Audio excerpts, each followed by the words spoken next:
Hello नमस्कार दोस्तों, कैसे हैं आप सभी। एक बार फिर से आप सभी का स्वागत है आपके अपने यूट्यूब चैनल प्रॉफिट स्टडी में। तो आज की इस वीडियो में हम देखने वाले हैं आईटीआई पास और इसके साथ साथ 10वीं पास छात्र के लिए बहुत बड़ा अपडेट रेलवे की तरफ से देखने को आ रहा। जी हाँ, आप सही सुन रहे, 10वीं पास के साथ साथ जिन्होंने आईटीआई किया है या फिर सिंपल 10th पास है वो भी सभी छात्र जो है इस भर्ती के लिए अप्लाई कर सकते हैं।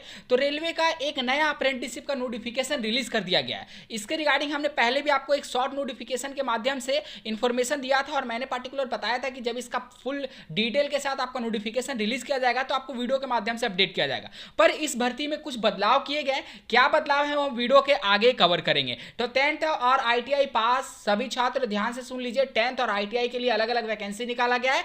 10वीं पास का जो ट्रेनिंग होगा 2 साल का और आईटीआई पास का जो ट्रेनिंग होगा 1 साल का। टोटल पोस्ट का बात करें तो 782 पोस्ट पे यह भर्ती निकाला गया है। तो सीधे चलते इसका ऑफिशियल नोटिफिकेशन पे, वहां पे देखेंगे कि कितने कितने एज लिमिट वाले को अप्लाई कर सकते हैं, स्टाइपेंड आपका क्या होगा, सिलेक्शन कैसे होगा, मेरिट कैसे बनेगा, और उससे भी महत्वपूर्ण बात कि आपका ऑनलाइन फॉर्म कब से अप्लाई होना शुरू होगा, कैसे करके आप आवेदन कर सकते हैं, सारा डिटेल आज के इस वीडियो में कवर करने वाले हैं। तो चलिए वीडियो की शुरुआत करते हैं। उससे पहले जो लोग भी चैनल पर फर्स्ट टाइम आए, सब्सक्राइब नहीं किए, सब्सक्राइब करके बेल बटन ऑन कर लीजिएगा ताकि रेलवे का A to Z इंफॉर्मेशन आप सभी को मिलते रहता है। क्योंकि आप सभी को पता है कि अभी कुछ डिवीजन का आपका डॉक्यूमेंट वेरिफिकेशन का मेरिट लिस्ट आ रहा, तो कहीं का आपका ज्वाइनिंग आ रहा, तो कहीं का फाइनल मेरिट लिस्ट आ रहा, और इसके साथ साथ रेलवे का नया अप्रेंटिसशिप भी यहाँ पे रिलीज होते जा रहा। तो आपका मेरिट लिस्ट से लेकर ज्वाइनिंग तक का अपडेट आपको सबसे पहले यहाँ पे दिया जाता है। ठीक है, तो चलिए सीधे चलते हैं इसका ऑफिशियल नोटिफिकेशन पे।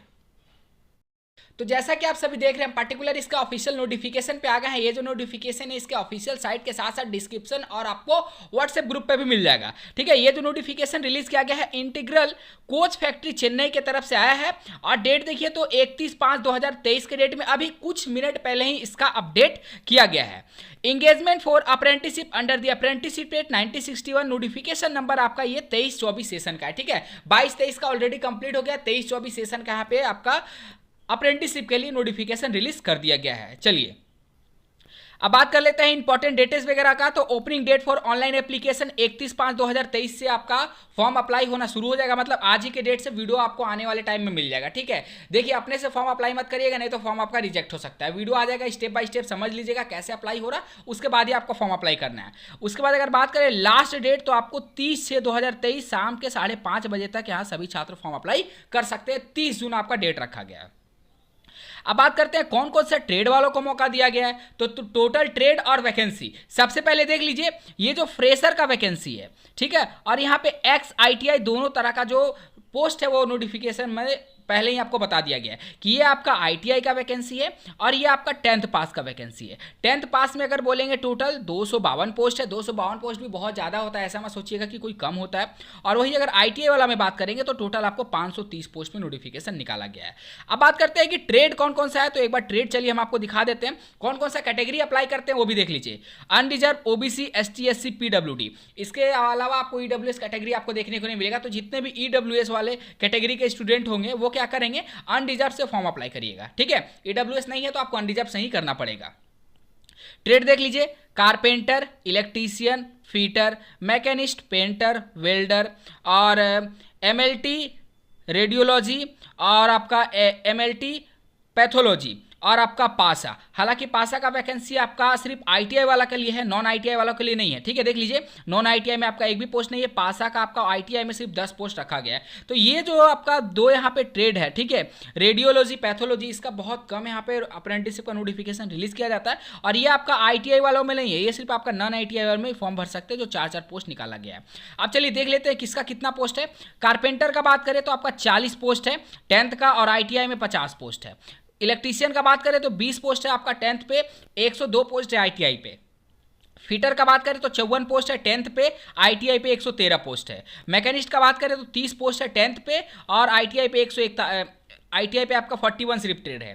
पेंटर का बात करें तो 38 ट्रेड है आपका 10th पे और 49 है आपका आईटीआई पे। वेल्डर का बात करें तो 62 पोस्ट है आपका फ्रेशर मतलब 10th पे, आईटीआई पे 165 पोस्ट है। ठीक है, और आपका रेडियोलॉजी, पैथोलॉजी का सिर्फ 10th बेस पे 4-4 पोस्ट निकाला गया है। पासा का बात करें तो 10th में कोई पोस्ट नहीं, सिर्फ आईटीआई में आपका यहाँ पे 10 पोस्ट रखा गया है।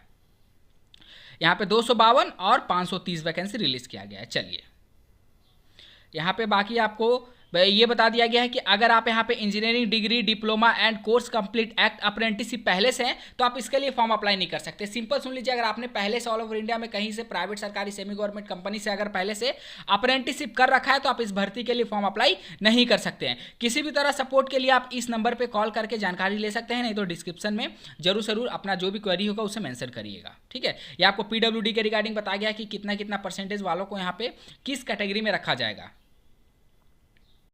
चलिए एज लिमिट का बात करें उससे पहले हम आपको बता देते हैं कि बहुत सारे कैंडिडेट का ये क्वेश्चन होगा कि क्या ये भर्ती सभी के लिए है या नहीं, तो हम आपको वीडियो का आगे बताएंगे, ठीक है। सारा इन्फॉर्मेशन आपको दिया जाएगा। एज लिमिट देख लीजिए 15 से लेकर 24 साल तक है, ठीक है। बाकी जो आपका सेंट्रल गवर्नमेंट के थ्रू जो आपको एज में रिलैक्सेशन मिलता है वो आपको देखने को मिलेगा। ओबीसी में 3 साल का, एसटी/एससी में 5 साल का, पीडब्ल्यूडी कैटेगरी से है तो आपको मैक्सिमम 10 साल का छूट देखने को मिलेगा।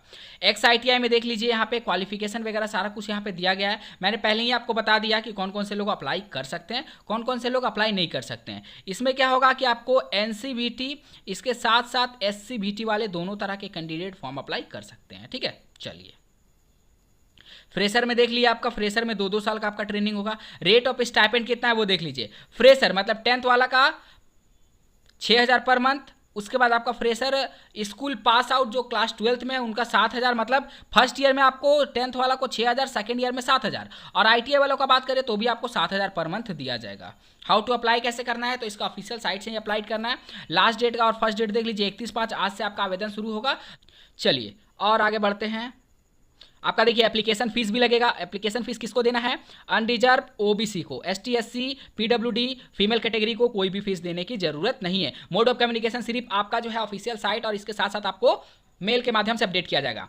आप देखिए मोड ऑफ एंगेजमेंट, तो the merit list will be based on the marks of obtained in class 10, तो क्लास 10th के आधार पे 10वीं का मार्क्स के आधार पे आपका यहाँ पे जो मेरिट लिस्ट है वो प्रिपेयर किया जाएगा। चलिए और क्या क्या यहाँ पे इंपॉर्टेंट चीज़ों को बताया गया है वो सारा कुछ यहाँ पे देख लेते हैं। तो बस इतना ही नोटिफिकेशन में था। अब बात करते हैं कि कौन कौन से लोग इस भर्ती के लिए अप्लाई कर सकते हैं। चलिए उस पोर्शन पर चलते हैं और यहाँ पे फाइनली वो भी आपका डाउट क्लियर कर देते हैं, क्योंकि सबसे ज़्यादा जो प्रॉब्लम है उसी में देखने को मिलता है।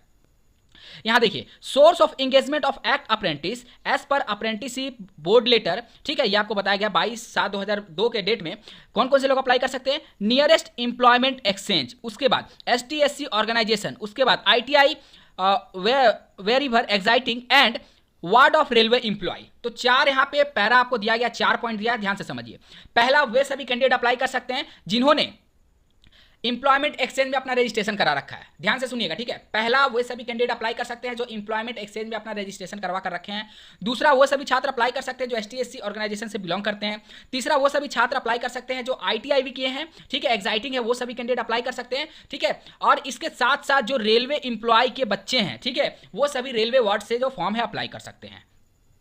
बाकी जनरल छात्र वाले फॉर्म अप्लाई कर सकते हैं कि नहीं कर सकते हैं एक बार देख लीजिए। The application who have registered with a local employment exchange feeling with the last the state of Tamil Nadu along are eligible to apply. तो जो तमिलनाडु के होंगे जिन्होंने आपका एम्प्लॉयमेंट एक्सचेंज में अपना रजिस्ट्रेशन करा रखा होगा वही सब छात्र अप्लाई कर सकते हैं। इसके साथ साथ the date of registration with local employment exchange should not be beyond the last date of the receipt of the application. उसके बाद देखिए however the condition does not apply to ward of railway employ who at the time of document verification have to submit a copy of identity card और service certificate. तो इसके साथ साथ वो सभी छात्र अप्लाई कर सकते हैं जिनके पेरेंट्स जो है रेलवे में जॉब करते हैं, ठीक है। वार्ड ऑफ रेलवे एम्प्लॉय के सभी बच्चे फॉर्म अप्लाई कर सकते हैं। और आपका तमिलनाडु चेन्नई के जो इंप्लॉयमेंट, ठीक है, इंप्लॉयमेंट एक्सचेंज में अपना रजिस्ट्रेशन करा रखे हैं वही सब छात्र अप्लाई कर सकते हैं। रेस्ट किसी को यहाँ पे मौका नहीं दिया जाएगा, ठीक है। तो जो भी जानकारी था आज की इस वीडियो में हम लोगों ने कवर किया। फिर भी इसके रिगार्डिंग कोई भी अपडेट अगर आपको चाहिए तो आप हमें कमेंट बॉक्स में कमेंट करके जरूर बताइएगा। जो छात्र इस भर्ती के लिए एलिजिबल नहीं होंगे वो आपका SECR, ठीक है, जिसमें अगर बिलासपुर और रायपुर का भर्ती आया है 1033 पोस्ट प्लस 548 पोस्ट का है, जरूर से जरूर इस भर्ती के लिए फॉर्म अप्लाई